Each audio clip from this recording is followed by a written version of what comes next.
now to the downing of the passenger jet in Ukraine. National security correspondent Jennifer Griffin has some interesting new details on the investigation. Let's go to her live in Washington. Jennifer?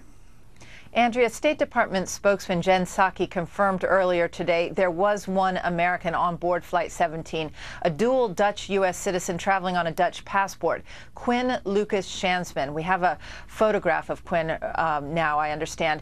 U.S. officials repeatedly hinted earlier today at Russian involvement in downing the plane. The Pentagon confirmed it was a Russian-made SA-11 missile that brought down the Malaysian flight, fired from inside Ukraine, adding the separatists could not have done it by themselves.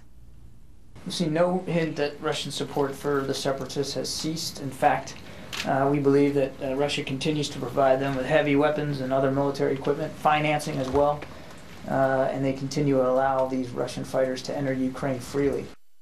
Just 20 minutes after the plane went down, this man, Igor Bezler, or Strelkov as he's known, the self-proclaimed Minister of Defense for the Russian separatists, is heard talking to a Russian military intelligence officer, according to telephone intercepts released by the Ukraine government. The rebel commander is essentially reporting back to a colonel in the Russian military's main intelligence department inside Russia.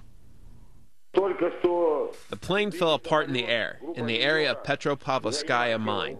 The first 200. We have found the first 200, a civilian. Well, what do you have there? In short, it was 100% a passenger aircraft.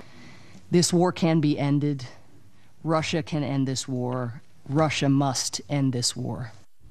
Ukrainian officials say this is the smoking gun, these telephone intercepts of the separatists reporting back to Russian intelligence. Andrea? All right, thanks, Jennifer. Lawmakers say there's no doubt Putin has his hands all over this. It does appear the Vuk missile system is so complicated that it would need to back up from a nation state like Russia.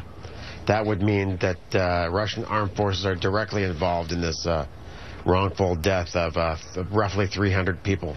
It's a missile that came from Russia, or it was from the separatists, and it's a Buk-style missile. I mean, this came from Russia. Russia has their fingerprints all over it. If it's indirect, maybe not an act of war, but certainly an act of criminal negligence, and Russia would have to bear responsibility. Senator Carl Levin went a step further. Quote, whoever did it should pay a full price. If it's by a country, either directly or indirectly, then it could be considered an act of war. Okay, so Eric, you referenced Reagan earlier, and I think you and I have agreed on a lot of different issues. We're not neocons. We don't believe in military action every time. But the president failed today to outline, or else what, if Putin does not take ownership of this? And therein lies the problem, and that's what a lot of us on the right are saying. Where's the strength? We're leading from behind. That's getting pretty old. Can we just focus in on Putin for a second here? This man does have his blood, have the blood of all those people on his hands. There is no way that the Ukraine military has figured out a way to not only get their hands on this Russian Buk system, but to be able to deliver this missile on top of it as effectively as have. So if it's separatist, then maybe Putin has a little bit of a buffer. But when you find out, which I'm guessing here, I'm speculating, if you find out that they're actually Russian military personnel who fired that rocket, that's going to be hung right around Putin's neck, and that, in fact, is an act of war. And as Bob pointed out earlier, the international community will have to come forward and make him pay for that. Kimberly, it was a known fact. Ronald Reagan had a very cogent policy when it came to the Soviets. They knew that if they were to pull any funny business, there was going to be repercussions by the United States of America. President Obama took military action off the table today and has imposed very weak sanctions.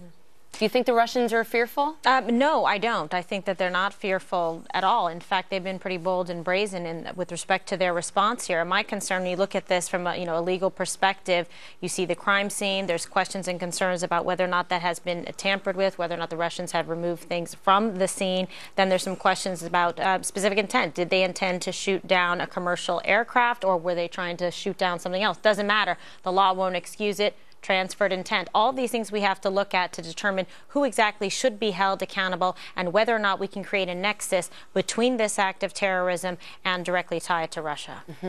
Greg, we said the Soviets did this twice, once in the Carter administration, once in the Reagan administration. I don't think this is what Putin wants, a commercial airliner going down. I think it probably was a mistake. It doesn't help him. It doesn't make it look good. But I don't think he really cares at this point because the international community is not coalescing to stand up to him. And when we saw the Europeans, they tried green energy, it didn't work. Now they're so reliant on Russia. You've talked about energy independence back here at home. It's one of those moments where you're like, see, this is why it matters. I want to focus on the phone calls because they seem, I think the Ukraine, like if I was Putin, you know what Putin's going to say?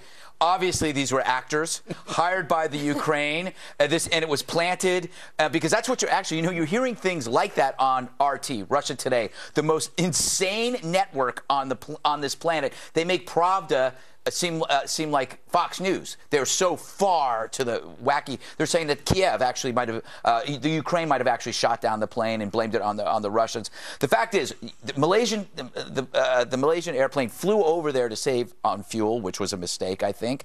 And I think their airline is finished. And I think Russia Today as a network is finished. They have anchors quitting because they're lying to people. I think so. Maybe something good will come out of this. There'll be no more Russia Today.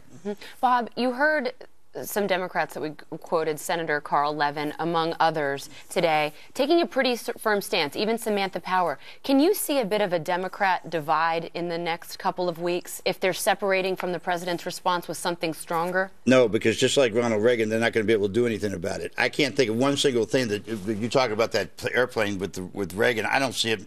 The only person that ever backed the Russians down was John Kennedy. But anyway, let's leave that aside. I know you want to make Reagan your hero, so go ahead. But the point here is that this, I believe, will be the unraveling of Putin. I think that we were the only ones to put on sanctions. Obama was the only person to step forward. All those other wussy countries in Europe didn't do it. Now they've got a chance to do it. I think Eric's right. We ought to give them oil if they need it. But I think this is going to be a real unraveling for Putin, both domestically and internationally. It looks like a strengthening of Putin, though. No, if the international community shooting down a civilian airplane. President Obama says military action's not on the table. Well, why should what does he have to be afraid of? Who's going to believe you're going to military action? What are you going to do? You're going to invade Ukraine?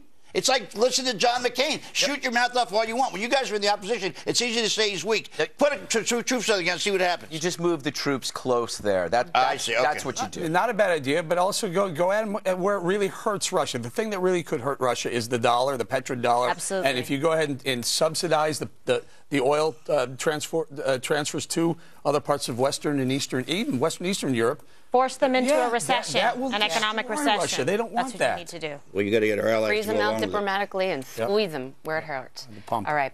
Coming up, whenever there's a crisis, President Obama always seems to be in a dining room rather than a situation room.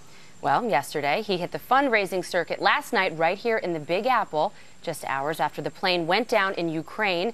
We'll discuss his presidential priorities when we come back on this very special edition of The Five.